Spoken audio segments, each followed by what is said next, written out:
Welcome to health file. హెర్నియాలో అనేక రకాలు ఉండడమే కాకుండా సైలెంట్గా కొంతకాలంగా ఉండి తర్వాత ఒక్కసారిగా లక్షణాలు కనిపించి ఎమర్జెన్సీకి కూడా దారితీసే ప్రమాదం ఉంది. హెర్నియాలో రకాన్ని బట్టి ట్రీట్మెంట్ ఉందా? నౌవేడేస్ లాప్రోస్కోపీ సర్జరీస్ చేయగలుగుతున్నారా? హెర్నియాలో టైప్స్ ఏంటి, సిమ్టమ్స్ ఏంటి, కారణాలు ఏంటి, ట్రీట్మెంట్స్లో వచ్చిన ఆధునికతలు ఏంటి? ఈ వివరాలు అందించడానికి Apollo hospitals senior surgical gastroenterologist doctor Subrahmanyeswara Babu garu మనతో ఉన్నారు. ఆయన అడిగి మరిన్ని విషయాలు తెలుసుకుందాం. నమస్తే sir, welcome to the show అండి. Thank you very much. హెర్నియాలో టైప్స్ అంటారు, అవి ఏంటండి అసలు? హెర్నియా ఉన్న ప్లేస్ని బట్టి చాలా టైప్స్ ఉంటాయండి. దీంట్లో ఇంగ్వైనల్ హెర్నియా అని, ఇన్సిషనల్ హెర్నియా అని, అంబలికల్ హెర్నియా అని, పారాంబలికల్ హెర్నియా అని, ఎపిగ్యాస్ట్రిక్ హెర్నియా అని పలు నేమ్స్తోని పిలుస్తూ ఉంటాం. By and large A hernia అయినా కానీ దాని యొక్క సిమ్టమ్స్ కానివ్వండి, దాని యొక్క కాంప్లికేషన్స్ కానివ్వండి, దాని యొక్క సర్జరీ కానివ్వండి, ఇవన్నీ చాలా విధానాలు ఉంటాయి దాంట్లో. సో పేషెంట్ ప్రజెంటేషన్ బట్టి, వాళ్ళ ప్రీవియస్ హిస్టరీని బట్టి, వాళ్ళ ఎక్స్పెక్టేషన్స్ని బట్టి వేరియస్ టైప్స్ ఆఫ్ ప్రొసీజర్స్ ఉంటాయండి. మేజర్గా ఎలాంటి రీజన్స్ ఉంటాయి? చాలామంది అనుకుంటారు సర్జరీ తర్వాతనే హెర్నియాకి గురవుతారని. కొంతమంది సర్జరీ లేకపోయినా కూడా కాకపోయినా కూడా హెర్నియాకి గురవడం గమనిస్తుంటాం. కరెక్ట్ అండి మీరు చెప్పింది. ఎందుకంటే హెర్నియా అనేది కంజెనిటల్ హెర్నియా నుంచి ప్రాబ్లం స్టార్ట్ అవుతుంది. సో ఏ ఏజ్ వాళ్ళు కూడా ఈ హెర్నియాకి ఇమ్యూన్ కాదు. అంటే ఏ ఏజ్లో వాళ్ళైనా కానీ హెర్నియా అనేది రావచ్చు. అయితే దీన్ని గుర్తించడం అనేది చాలా ఇంపార్టెంట్. చాలామంది రెండు సైడ్స్ ఉంది కదా, రైట్ సైడ్ గ్రాయిన్ ఏరియాలో ఉంది, గజ్జల్లో ఉంది, లెఫ్ట్ సైడ్ కూడా అట్లానే ఉంది కదా, నార్మల్ ఏమో అనుకుంటారు. బేసికల్లీ మనం ఇంకొకరితో కంపేర్ చేసుకోము కాబట్టి. సో ఎలాంటి రకమైన వాపులైనా మన కడుపులో కానివ్వండి, కింద భాగంలో కానివ్వండి ఉండడం అనేది నార్మల్సీ కాదు. సో కొంతమందికి కంజెనిటల్ హెర్నియాస్ అంటాం, గజ్జల్లో ఉంటాయి, బొడ్డు దగ్గర కూడా ఉంటాయి. అలాగా కొంతమంది ఏమని అనుకుంటారంటే బొడ్డు దగ్గర ఇది నాకు చిన్నప్పటి నుంచి ఉంది కదా, సో చిన్నప్పటి నుంచి ఏం కాదు ఇప్పుడేమవుతుంది, ఇలాగా అనుకునే అవకాశాలు కూడా ఉంటాయి. ఓకే, అంటే ఎగ్జాక్ట్గా అసలు హెర్నియా అంటే ఏంటండి? హెర్నియా అంటే సాధారణంగా మన కడుపు లోపల 5 రకాల పొరలు ఉంటాయండి. పేగుల దగ్గర నుంచి చర్మం దాకా కండరాలు ఒక 4 లేయర్స్లో అమర్చబడి ఉంటాయి. ఈ కండరాల్లో కొన్ని న్యాచురల్ డిఫెక్ట్స్ ఉంటాయి. ఫర్ ఎగ్జాంపుల్ అంబలికస్ బొడ్డు అనేది అందరికీ ఉన్న ఒక natural defect. That is the point. మన అమ్మ ఒడిలో ఉన్నప్పుడు బ్లడ్ కానివ్వండి, న్యూట్రిషన్ కానివ్వండి, అంబలికల్ కార్డ్ నుంచి మనకు యూట్రస్, అమ్మ ఒడిలో నుంచి యూట్రస్ వైపు నుంచి అందుతూ ఉంటాయి. సో ఇది అందరికీ ఉన్న ఒక న్యాచురల్ డిఫెక్ట్. ఇది పుట్టిన తర్వాత ఇది ఆటోమేటికల్లీ చాలా అందరికీ క్లోజ్ అయిపోతుంది. కొంతమందిలో అది ఉండిపోయి దాంట్లో ఆ డిఫెక్ట్లో నుంచి ఫ్యూచర్లో పేగులు అనేవి జారడం అనేది జరగచ్చు. So that is one kind of A congenital hernia people can have. అట్లానే ఇంకొకటి గజ్జల్లో, మగవాళ్ళల్లో ఎస్పెషల్లీ స్క్రోటంలోకి టెస్టిస్ వచ్చే దోవని ఇంగ్వైనల్ కెనాల్ అంటాము. ఆ ఏరియాలో కొంతమందికి వీక్నెస్ ఉండి బై బర్త్ డిఫెక్ట్ ఉండి కంజెనిటల్గానే ఇంగ్వైనల్ హెర్నియాస్ కూడా ఉండొచ్చు. నొప్పి కలగజేయకుండా, గుర్తించలేకుండా కూడా ఈ సమస్య ఉంటుందంటారా? ఉంటుందండి. అంటే చాలామంది చిన్న హెర్నియాస్ కానివ్వండి, ఆర్ చాలా పెద్ద హెర్నియా కంటెంట్ అంటే పేగులు బయటకు వచ్చి లోపలికి వెళ్ళిపోతూ ఉన్నాయి అన్న సిచ్యువేషన్లో పెయిన్ లేకుండా కూడా కేవలం స్వెల్లింగ్ ఉండడంతోనే చాలామంది ఉంటూ ఉంటారు. విత్ టైం స్లోగా సైజ్ పెరగటం కానివ్వండి, లేకపోతే పేగులు ఎక్కువ బయటకు రావడం కానివ్వండి, ఇలాంటి పరిస్థితుల్లో ఉన్నప్పుడు, ఫర్ ఎగ్జాంపుల్ సడన్గా దగ్గినా, సడన్గా తుమ్మినా, బరువులు ఎక్కువ లేపినా, ఇలాంటి పరిస్థితులలో ఎక్కువ పేగులు బయటకు జారి ఇరుక్కుపోయి ఆ టైంలో పెయిన్ రావడం అనేది జరుగుతూ ఉంటుంది. జిమ్కి వెళ్ళడం వల్ల హెర్నియాకి గురవడం, లేకపోతే బరువులు ఎత్తడం వల్ల హెర్నియాకి గురవడం అలా కూడా ఉంటుందంటారా? అంటే వీళ్ళల్లో ఆల్రెడీ ఒక ప్రీ ఎగ్జిస్టింగ్ వీక్నెస్ ఉందనుకోండి, ఎలాగైతే బల్జింగ్ అవుతుందో అలాగే మన శరీరంలో కూడా ఒక దగ్గర వీక్నెస్ ఉండి కడుపు లోపల ప్రెషర్ పెరిగే ఏ పని చేసినా, లైక్ మీరు చెప్పినట్టు జిమ్కి వెళ్ళడము, అక్కడ వెయిట్ లిఫ్టింగ్ చేయడం కానివ్వండి, ఇంట్లో ఉన్న బరువులు ఎక్కువ లేపడం కానివ్వండి, ఈ పనులు చేసినప్పుడు ఈ హెర్నియా అనేది అగ్రవేట్ అవ్వడము, దాంతో కాంప్లికేట్ అవ్వడము అనేవి జరిగే అవకాశాలు ఉంటాయి. ముందు నుంచే ఫిట్నెస్ మెయింటైన్ చేసే వాళ్ళకి మాత్రం హెర్నియాకి గురయ్యే రిస్క్ తక్కువ అనుకోవచ్చా? ఇన్ అ వే అనుకోవచ్చు అండి, ఎందుకంటే మన మజిల్స్ టోన్ అయి ఉంటాయి, మజిల్ యొక్క స్ట్రెంగ్త్ పెరిగి ఉంటుంది. But at the same time again ఒకవేళ ఏమైనా కంజెంటల్ వీక్నెస్ ఉండడం కానీ ఆర్ విత్ ఏజ్ కొంతమందికి ఎట్లయితే మజిల్ వీక్నెసెస్ డెవలప్ అవుతాయో వీళ్ళల్లో మళ్ళా ఎంత ఫిట్నెస్ మనం మెయింటైన్ చేసినా హెర్నియా వచ్చే అవకాశాలు ఉంటాయండి. హెర్నియాకి ఒబేసిటీకి లేకపోతే జెండర్కి ఏమన్నా సంబంధం ఉంటుందా? డెఫినెట్లీ ఉంటుందండి. ఒబిసిటీ ఉన్న వాళ్ళల్లో హెర్నియాస్ వచ్చే రిస్క్ ఎక్కువ. ఎందుకు అంటే వీళ్ళల్లో మజిల్ టోనే కొద్దిగా తక్కువ ఉంటుంది, సో ఆబ్వియస్లీ మజిల్ వీక్నెస్ ఎక్కువ ఉంటుంది. అండ్ ఇంకొకటి ఆడవాళ్ళల్లో స్పెషల్లీ సర్జరీస్ తర్వాత అంటే కామన్గా డెలివరీ సర్జరీస్ తర్వాత హెర్నియాస్ అనేవి సర్జరీ అయిన ప్లేసెస్లో వచ్చే అవకాశాలు ఉంటాయండి. ఓవర్ వెయిట్ ఉండి ఒక్కసారిగా వెయిట్ తగ్గినప్పుడు హెర్నియాకి గురయ్యే రిస్క్ ఉంటుందంటారు? ఉంటుందండి, డెఫినెట్లీ ఆ రిస్క్ ఉంటుంది. ఎందుకంటే అగైన్ బికాస్ వీళ్ళు వెయిట్ రెడ్యూస్ అవుతారు, ఫ్యాట్ కంటెంట్ తగ్గుతుంది బాడీలో, కానీ మజిల్ టోన్ అనేది ఇంప్రూవ్ కాదు. సో వెయిట్ రిడక్షన్ టైంలో ప్యారలల్గా ఎక్సర్సైజెస్ చేసి అబ్డామెన్ వాల్ టోనింగ్ చేసుకునే వాళ్ళలో ఈ రిస్క్ కొద్దిగా తగ్గే అవకాశాలు ఉంటాయి. హెర్నియా ఉన్న వాళ్ళు ఏ ఏ విషయాలు అబ్జర్వ్ చేసుకుంటూ ఉండాలి? హెర్నియా ఉన్నవాళ్ళు సాధారణంగా వాపు తగ్గుతుందా లేదా అంటే చాలామందికి నుంచున్నప్పుడు వాపు తెలుస్తుంది, పడుకున్నప్పుడు వాపు తగ్గిపోతుంది. అండ్ గ్రాడ్యువల్గా ఏమైనా సైజ్ పెరుగుతుందా, అట్ ది సేమ్ టైం ఏమైనా నొప్పి వస్తుందా ఏరియాలో, యూరిన్కి వెళ్ళటం కానివ్వండి, మోషన్కి వెళ్ళటం కానివ్వండి, ఏమైనా ఇబ్బంది అవుతుందా, దగ్గినప్పుడు ఏమైనా పెయిన్ వస్తుందా, ఇవన్నీ అబ్జర్వ్ చేసుకుంటూ ఉండాలండి. అంటే మీరు ఇప్పుడు చెప్తున్నట్టు కాఫ్ కానీ లేకపోతే ఇండైజెషన్ నుండి ఎక్కువగా వాళ్ళకి మోషన్ ఫ్రీగా అవ్వకపోవడం కూడా హెర్నియా కారణం అంటారు, అంత డైరెక్ట్లీ రిలేటెడ్? రిలేషన్ డైరెక్ట్గానే కాకుండా కాంప్లికేషన్స్ కూడా రిలేటెడ్గా ఉంటాయండి. అంటే వీళ్ళల్లో ఎవరైతే ఈ కాన్స్టిపేషన్ కంప్లైంట్ ఉన్న వాళ్ళు కానివ్వండి, క్రానిక్ కాఫ్ ఉన్న వాళ్ళు కానివ్వండి, ఆల్రెడీ ఎగ్జిస్టింగ్ హెర్నియా ఫర్దర్గా అగ్రవేట్ అయ్యి కాంప్లికేట్ అయ్యే అవకాశాలు ఉంటాయి. ఓకే. అంటే ఇప్పుడు చిన్న గ్యాప్ ఉందనుకోండి, దాంట్లోంచి కొంతంత పేగులు ఇట్లా బయటకు వచ్చి లోపలికి వెళ్ళిపోతున్నాయి అంటే దట్ ఈస్ కొద్దిగా కాంప్లికేషన్ వచ్చే రిస్క్ తక్కువ ఉంటుంది. ఇమాజిన్ సేమ్ స్పేస్లో నుంచి ఎక్కువ ఇంటెస్టైన్స్ సడన్గా వచ్చాయనుకోండి, అవి రిటర్న్ వెళ్ళక అక్కడ బ్లాక్ అయిపోయి కాంప్లికేట్ అయ్యే అవకాశాలు ఉంటాయి. ఇది స్ట్రాంగులేషన్ అంటుంటారు, అదొక ఎమర్జెన్సీ కండిషన్ అంటారు, ఏంటండి? ఫర్ ఎగ్జాంపుల్ ఎవరైనా మన గొంతు పీసుకుతుంటే మనకి ఎట్లాగా అనిపిస్తుంది, పేగులకు కూడా రక్తం సరఫరా ఉంటుంది. సో ఎక్కువ పేగులు ఒకటేసారి ఇరుక్కున్నప్పుడు ఏమవుతుందంటే బ్లడ్ సప్లై దానికి కాంప్రమైజ్ అయిపోతుంది. అలా బ్లడ్ సప్లై తగ్గిన టైంలో వీళ్ళకి కాంప్లికేషన్స్ అనేవి స్టార్ట్ అవుతాయి. First of them is strangulation, అంటే బ్లడ్ సప్లై సరిగ్గా అందుతలేదు అని అర్థం అనమాట. బ్లడ్ సప్లై అందని పేగు కొన్ని గంటల వరకే దాన్ని వైబిలిటీని మెయింటైన్ చేస్తుంది. బియాండ్ సర్టెన్ టైం అంటే ఒక 4 to 6 hours టైం తర్వాత పేగు కూడా డ్యామేజ్ అయిపోయే అవకాశాలు, కుళ్ళిపోవడం అనేవి జరుగుతాయి అన్నమాట. ఇవి ఎమర్జెన్సీ సిచ్యువేషన్స్. సో స్ట్రాంగులేషన్ లెవెల్లో మనం కనుక టైంకి సర్జరీ చేయగలిగితే పేగు డ్యామేజ్ అవ్వడం అనేది నివారించే అవకాశాలు ఉంటాయి. అంటే ఆ టైంలో ఎలాంటి సిమ్టమ్స్ ఉంటాయి, ఎలాంటి సిమ్టమ్స్ ఉన్న వాళ్ళు హెర్నియా ఉంటే అసలు నెగ్లెక్ట్ చేయకూడదు, ఒక ఎమర్జెన్సీగా భావించి వెంటనే హాస్పిటల్కి వెళ్ళాలంట? ఉన్న వాపు పెద్దగా అవటం కానివ్వండి, దాంతో అసోసియేటెడ్గా పెయిన్ రావడం కానివ్వండి, ఆర్ ఉన్న వాపు తగ్గట్లేదు అనుకోండి, ఇలాంటి వాళ్ళు వెయిట్ చేయకుండా వీలైనంత తొందరలో దగ్గరున్న డాక్టర్ గారు చూపెట్టుకొని సర్జరీతో ప్రొసీడ్ అవడం అనేది బెటర్ ఆప్షన్ అండి. అంటే సివియర్ పెయిన్ వస్తుంది ఆ టైంలో? అవునండి, సివియర్ పెయిన్ వచ్చేవాళ్ళు సివియర్ పెయిన్ వస్తుంది, అండ్ పేగులు మడతపడటంతో, బ్లాక్ అవ్వడంతో కడుపు టైట్ అవ్వడం, వాంతులు అవ్వడం, గ్యాస్ కూడా వెళ్ళకుండా ఉండడం అనే ఈ వేరియస్ సిమ్టమ్స్ రావచ్చు. ఈ కండిషన్స్ అన్ని ఎమర్జెన్సీ సిచ్యువేషన్స్.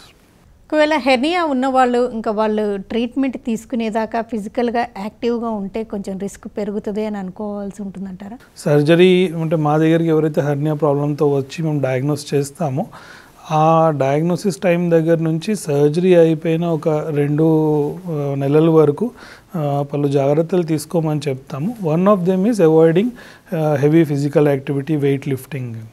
సర్జరీ అంటే నవేడేస్ ఓపెన్ సర్జరీనా లాప్రోస్కోపీనే చేస్తున్నారు? కొన్ని ఇయర్స్ వరకు ఓపెన్ సర్జరీ అనేది గోల్డ్ స్టాండర్డ్ సర్జరీ అండి. కానీ ఆఫ్ లేట్ అంటే ఆల్మోస్ట్ ఒక డెకేడ్ టైం నుంచి దీన్ని మినిమల్ యాక్సెస్ అంటే లాప్రోస్కోపీ ద్వారా చేయగలుగుతున్నాము. అంటే లాప్రోస్కోపీ అంటే చిన్న చిన్న హోల్స్ పెట్టుకొని ఒక స్పెషల్ ఎక్విప్మెంట్తోని ఈ హర్నియాస్ బాడీలో ఏ ఏరియాలో ఉన్నా కానీ ఆ హర్నియాస్ని ఈ లాప్రోస్కోపిక్ సర్జరీ ద్వారా చాలా తక్కువ టైంలో పేషెంట్కి ఫాస్ట్గా రికవర్ అయ్యే విధంగా ప్లాన్ చేయొచ్చండి. అన్ని రకాల హెర్నియాస్కి లాప్రోస్కోపీ పద్ధతులు చేయగలరు? అన్ని రకాలైన హర్నియాస్ చేయొచ్చండి. అంటే ఇట్ ఆల్ డిపెండ్స్ అపాన్ ఒకటి the previous history of the patient. అంటే కొంతమందికి ఆల్రెడీ హర్నియాక్ సర్జరీ అయ్యి ఉంటుంది ఓపెన్ ఆపరేషన్ లాప్రోస్కోపీ ద్వారానో, మళ్ళీ రికరెన్స్ వచ్చి ఉంటుంది, అంటే మళ్ళీ తిరిగి హర్నియా వచ్చి ఉంటుంది. సో అలాంటి వాళ్ళకి కూడా లాప్రోస్కోపీ ద్వారా ఆపరేషన్ చేయొచ్చు. కొంతమందిని చూస్తుంటామండి, హెర్నియా ట్రీట్మెంట్స్ ఖర్చు తీసుకోవడం, ఆ రికరెన్స్ ఉండడం ఉంటుంటుంది, ఎందుకంటారు? హర్నియా సర్జరీకి రికరెన్స్ అనే దాంట్లో మల్టిపుల్ ఫ్యాక్టర్స్ ఉంటాయండి. ఒకటి మనం చూస్ చేసుకునే technique. As I told you again, ఒక నాట్ దట్ ఎవ్రీబడి విల్, అంటే అందరికీ ఒకటే టైప్ ఆఫ్ సర్జరీ సెట్ కాదు. ఒక్కొక్క పేషెంట్కి వాళ్ళ బిల్ట్ని బట్టి, వాళ్ళు ఎట్లాగా ఒబీస్ ఉన్నారా లేకపోతే సన్నగా ఉన్నారా అనే దాన్ని బట్టి ఒకటి. రెండోది వాళ్ళ ప్లేస్ ఆఫ్ హర్నియా, అది గజ్జల్లో ఉందా, బొడ్డు దగ్గర ఉందా, పైన ఉందా, సైడ్స్కి ఉందా అనే దాన్ని బట్టి ఒకటి. ఇంతకు ముందు వాళ్ళు చేసుకున్న ట్రీట్మెంట్ సర్జరీస్, అది హర్నియా సర్జరీ కావచ్చు, వేరే ఇతర సర్జరీస్ కావచ్చు. దెన్ డిఫెక్ట్ సైజ్, ఆ డిఫెక్ట్ ఎంత పెద్దగా ఉన్నది, దాంట్లో ఏమేమి కంటెంట్స్ బయటకు వస్తున్నాయి, ఇలాగా పలు ఫ్యాక్టర్స్ అన్నీ కూడా పరిగణనలోకి తీసుకొని అవసరమైతే సిటీ స్కాన్, ఎంఆర్ఐ స్కాన్లు చేయించుకొని దెన్ ఒక ప్రొసీజర్ సెలెక్ట్ చేసుకునేటట్టయితే కనుక అలాంటి వాళ్ళలో రికరెన్స్ అవాయిడ్ చేసే ఛాన్సెస్ ఎక్కువ ఉంటాయండి. ఈ ట్రీట్మెంట్లో మెష్ గురించి కూడా ఎక్కువ పర్టికులర్గా ఉంటుంటారండి. మెష్లో కూడా కొన్ని టైప్స్ ఉంటుంటాయి, వాటి గురించి ఒకసారి చెప్పండి. మెష్ కూడా మనము టైప్ ఆఫ్ మెష్ ఒకటి ఉంటుందండి, సైజ్ ఆఫ్ మెష్ ఉంటుంది. టైప్ ఆఫ్ మెష్ మన హర్నియా ఉన్న భాగాన్ని బట్టి మారుతూ ఉంటుంది. ఒకటి ప్రొలీన్ మెషెస్ ఉంటాయి, గజ్జల్లో ఉన్న హర్నియాస్కి ప్రొలీన్ మెషెస్ వాడతాం. కొన్ని కాంపోజిట్ మెషెస్ అంటాం, అవి కొద్దిగా అడ్వాన్స్ టైప్ ఆఫ్ మెషెస్. ఆ మెషెస్ యొక్క కంపెనీస్ కూడా వేరు ఉంటాయి. సో ప్రతి సర్జన్ వాళ్ళొక ఎక్స్పీరియన్స్తోని, వాళ్ళొక స్కిల్తోని ఏ మెష్ వాడతారో చూసుకొని వాడుకుంటారు. And size of the mesh but defect సైజ్ని బట్టి మెష్ సైజ్ మారుతూ ఉంటుంది. అగైన్ యాజ్ వీ థింక్ కొద్ది పెద్ద మెష్ అయితే కనుక రికరెన్స్ అది వచ్చే ఛాన్సెస్ తక్కువ ఉంటాయి. మెష్ అనేది ఫారిన్ బాడీ కదా, దానివల్ల ఎలాంటి ఇబ్బందులు ఉండవా? మెష్ అనేది ఫారిన్ బాడీ అండి, అది డెఫినెట్గా చాలా జాగ్రత్తగా, ఏ ఫారిన్ బాడీ అయినా మన అబ్డామెన్ కానీ మన ఒంట్లో అమరుస్తున్నామంటే దాన్ని ఎక్స్ట్రీమ్లీ కేర్ఫుల్తోని ఆర్ స్టెరైల్ ప్రికాషన్స్, అంటే ఇన్ఫెక్షన్ ఏది రాని విధంగా దాన్ని చేసుకోవాల్సి ఉంటుంది.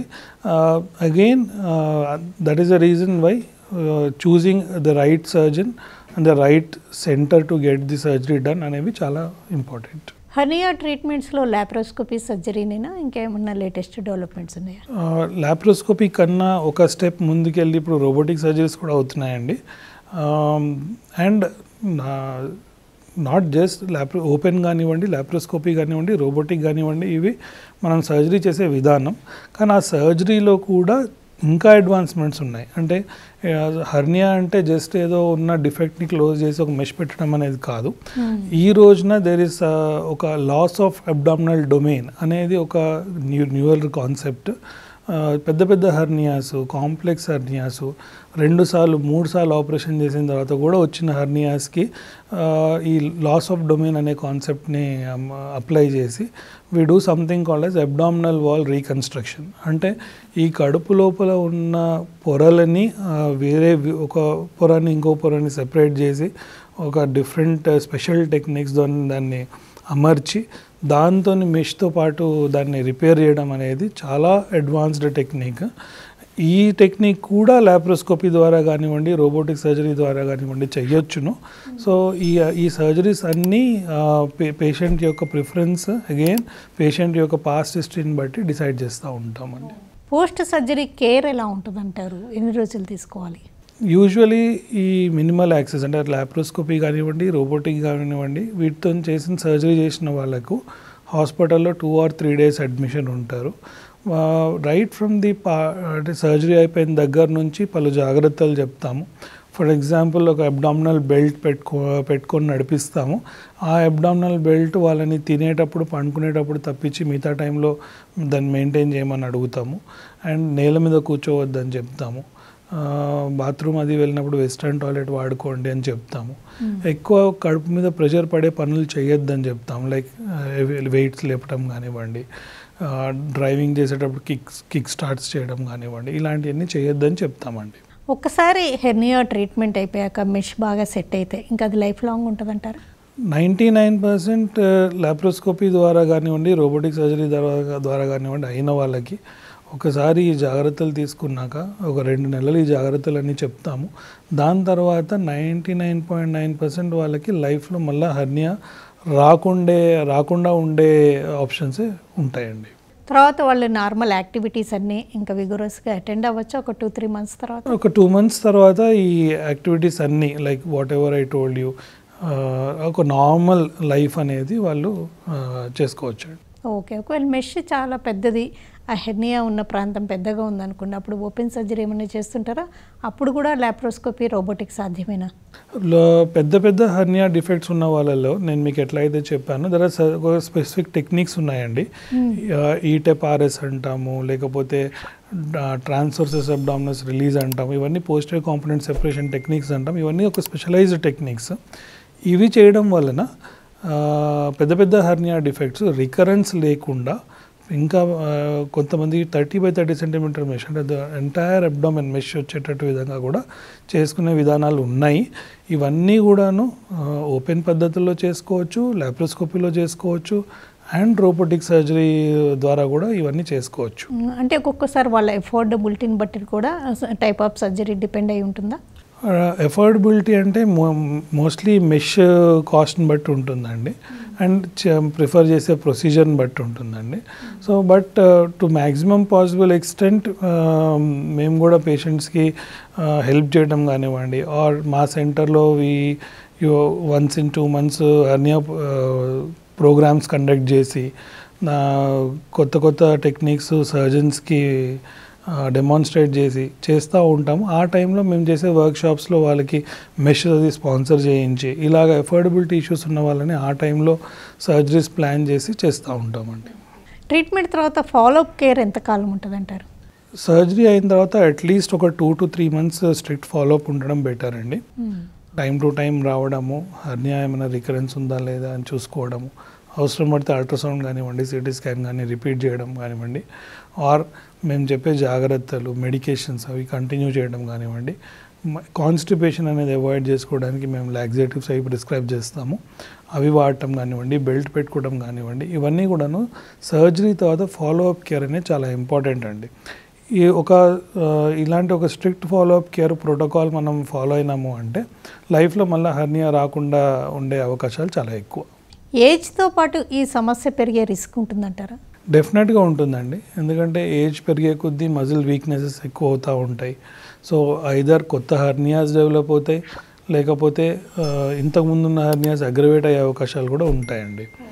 అండ్ ఓల్డ్ ఏజ్లో కొంతమంది మనం చూస్తూ ఉంటాం. ఈవెన్ ఇప్పుడు ఫర్ ఎగ్జాంపుల్ ఈ అబ్డామెన్ వాల్ పైన వచ్చే హెర్నియాసే కాకుండా కొన్ని specific different types of hernias ఉంటాయి. డయాఫ్రమాటిక్ హెర్నియాస్ అంటాం. అంటే మన ఛాతీకి కడుపుకి మధ్యలో ఉన్న పొర వీక్నెస్ రావడం వల్ల అక్కడ వచ్చే హెర్నియాస్ కానివ్వండి, ఆర్ హైయటస్ హెర్నియా అంటాం. మన ఫుడ్ పైపు కడుపులోకి వచ్చే భాగంలో హెర్నియాలు రావడం కానీ, ఆర్ రెక్టల్ ప్రొలాప్స్ అంటాం. మోషన్ వచ్చే ఏరియా పేగు బయటకు జారి అక్కడ హెర్నియా కావడం కానివ్వండి, ఇవన్నీ చూస్తూ ఉంటాం.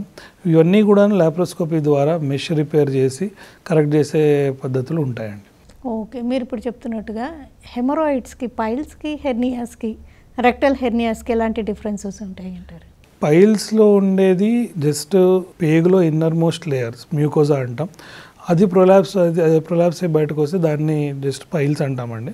అదే మొత్తం పేగు మొత్తం పేగు బయటకు జారి వస్తే వేరిన్ ఎంటైర్ వాల్ అంటే పేగులో ఒక 4 పొరలు ఉంటాయి, అన్ని 4 పొరలు బయట జారుకొని వస్తే దాన్ని రెక్టల్ ప్రొలాప్స్ అంటాం. It is a type of hernia. ఇంకోటి హైటస్ హెర్నియా అన్నారు, దానికి ట్రీట్మెంట్ ఎలా ఉంటుంది అంటారు? హైటస్ హెర్నియా అనేది చాలామందికి ఈ రిఫ్లక్స్ ప్రాబ్లంతో అసోసియేట్ అయి ఉంటుందండి. అంటే తిన్నాక తిరిగి అది నోట్లో రావడం కానివ్వండి, ఆర్ ఛాతిలో మంట, నోట్లో పుల్లగా నీళ్ళు ఉండడం, ఇలాంటివన్నీ ఉంటూ ఉంటాయి. వీళ్ళకి ఒక specific type of protocol treatment ఉంటుంది. ఫస్ట్ మెడిసిన్స్తో మేనేజ్ చేసే ప్రయత్నం చేస్తాము. అది కంట్రోల్ కాకపోతే కొంతమందికి సర్జరీ అనేది చేసి ఆ హెర్నియా అనేది క్లియర్ చేయడం చేస్తామండి. ఓకేనండి డాక్టర్ సుబ్రహ్మణ్యేశ్వర బాబు గారు, హెర్నియాలో టైప్స్ ఏంటి, కారణాలు ఏంటి, అసలు హెర్నియాతో సఫర్ అయ్యే వాళ్ళు తీసుకోవాల్సిన జాగ్రత్తలు ఏంటి, ఎప్పుడు ఎమర్జెన్సీగా భావించాల్సి ఉంటుంది, హెర్నియా ట్రీట్మెంట్స్లో లాప్రోస్కోపీ సర్జరీస్తో పాటు నవేడేస్ రోబోటిక్ సర్జరీస్ చేయగలుగుతున్నారంటూ వివరాలు అందించినందుకు thanks. Thank you very much. ఇది ఇవాల్టి health file. Keep watching TV5.